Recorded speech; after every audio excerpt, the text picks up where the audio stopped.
సద్గురు సాయినాథ్ మహారాజుకి జై. సాయి భక్తులందరికీ నమస్కారం అండి. అందరూ ఎలా ఉన్నారు ఫ్రెండ్స్? మన సాయినాథుని దయ వల్ల అందరూ సంతోషంగా ఉంటారు అని మనస్ఫూర్తిగా కోరుకుంటూ ఈ రోజుటి వీడియో స్టార్ట్ చేయబోతున్నానండి. ఇక ఈ రోజు వీడియోలో మనం చూడబోయేది ఏంటంటే, తల్లి నువ్వు నన్ను చూసి చూడనట్లు వెళ్ళిపోతున్నావు కదా బిడ్డ, నీ కోసం ఈ రోజు ఈ దైవ వాక్కు తీసుకొచ్చాను, ఆనందంగా విను బిడ్డ అని చెప్పి బాబాగారు మనకు ఒక మంచి సందేశాన్ని తీసుకొచ్చారండి. ఆ సందేశం ఏంటి, బాబాగారు ఆ సందేశం గురించి ఏం చెప్పబోతున్నారు అనేది మన సాయినాథుని మాటల్లోనే విన్నామా? తల్లి, ఇప్పుడు నీ మనసు పూర్తిగా గాయాలతో కఠినంగా నిండిపోయింది. అది నాకు అర్థమవుతుంది తల్లి. నువ్వు ఈ కఠినమైన బాధలను సరిగ్గానే భరిస్తున్నావు, నిజమే కదా తల్లి? అలా అన్ని కఠినమైన బాధల్ని భరిస్తూ కూడా నీకు నువ్వు మనోధైర్యం అనేది చెప్పుకుంటున్నావు కదా. అంత ధైర్యశాలివైన నువ్వు ఇప్పుడు నీకు ఏమైంది చెప్పు? నువ్వు ఒంటరి అని ఎందుకు అంతలా బాధపడుతున్నావు? నీకు నేనున్నాను కదమ్మా, నేను ఎల్లప్పుడూ నీతోనే ఉంటాను. నీ అన్ని కష్టాల నుంచి బాధల నుంచి నువ్వు బయటపడేలా చేస్తాను. అందుకోసం నువ్వు నాపై పూర్తి నమ్మకంతో ఉండు బిడ్డ. నీ సాయి అని నువ్వు నమ్మితే నువ్వు పిలవగానే నీ పూర్తి బాధ్యత నేను తీసుకుంటాను తల్లి.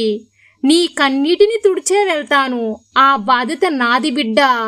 ఒక్క మాట గుర్తించుకో, నీకు ప్రతిరోజు చెప్పేది ఒట్టి మాటలు కాదమ్మా, అనుగ్రహ వాక్యులు కూడా కాదమ్మా, దైవ వాక్కులు.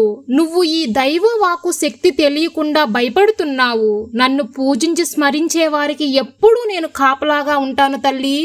మీరు నన్ను విగ్రహంలా పూజిస్తే నేను మీకు అలానే కనిపిస్తాను. అలా కాకుండా జీవం ఉన్న మనుషులా చూడండి. జీవం ఉన్న మనుషులా నన్ను కొలువు. నీకు మంచి చెప్పే గురువులా మారుతాను. మంచి గురువులా అనుకుంటే నీకున్న అన్ని కష్టాలను దుఃఖాలను తీసుకొని నీ జీవితంలో మంచి వెలుగునిచ్చే దీపంలా మారుతాను బిడ్డ. నీ జీవితమంతా పూర్తి వెలుగులతో నింపుతానమ్మా. నీకు గురువుగా ఒకటిస్తాను తల్లి. మరి ఇదంతా ఎప్పుడు జరుగుతుందో తెలుసా? నీ సాయి చెప్పేది దైవ వాకు తప్పక జరిగే తీరుతుంది అని నువ్వు నమ్మితేనే ఇదంతా జరుగుతుంది బిడ్డ. వెంటనే నీకున్న భయం అంతా దూరంగా పారిపోతుందమ్మా. నీ బాబా నీకు ప్రమాణం చేశారు. ఇక నీకు ఎలాంటి దిగులు అవసరం లేదు అని నీకు నువ్వు ధైర్యం చెప్పుకో. అప్పుడు నువ్వు ఆనందంగా ఉంటావు. నువ్వు ఎలా అయితే నా వాకులు వింటున్నావో, ఎలా అయితే నువ్వు నా వాకులు తీసుకుంటున్నావో అలానే ఫలిస్తాయి బిడ్డ.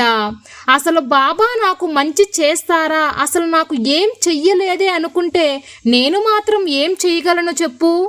ఇప్పుడు నేను ఇన్ని కష్టపెడుతున్నానని బాధపడుతున్నావు నువ్వు.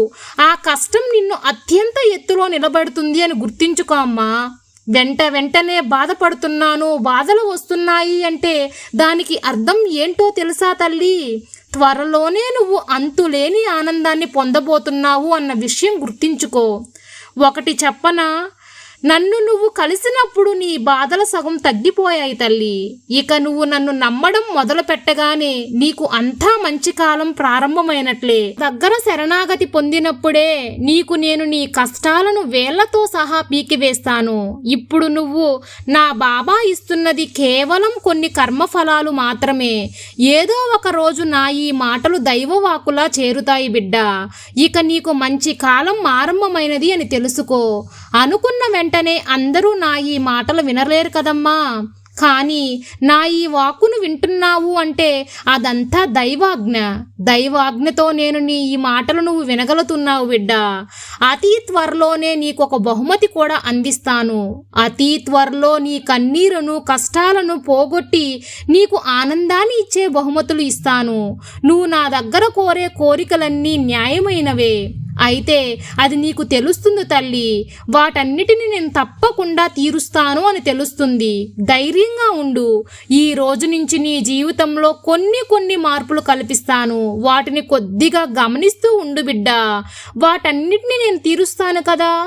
అందుకనే ఈ దైవ వాక్కును నీకు అందిస్తున్నాను బిడ్డ. ప్రశాంతంగా ఉండు. నీకు ఎప్పుడూ నేను మంచే చేస్తాను. నేను మంచి దారిలోనే నిన్ను నడిపిస్తాను. నీ బాబాని నీకు తోడుండి నీ వెంటే ఉండి నీ విజయాన్ని కల్పిస్తాను బిడ్డ. జీవితంలో నేను ఇచ్చే దైవవాకులు నీకు ఒక వరంలా పనిచేస్తాయి.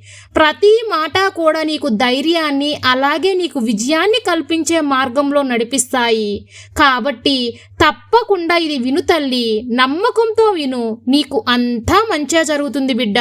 నీ సాయి తండ్రి ఎల్లవేళలా నీకు తోడుండగా నీకు భయమెందుకు బిడ్డ. సర్వే జన సుఖినో భవంతు. జై సాయిరాం.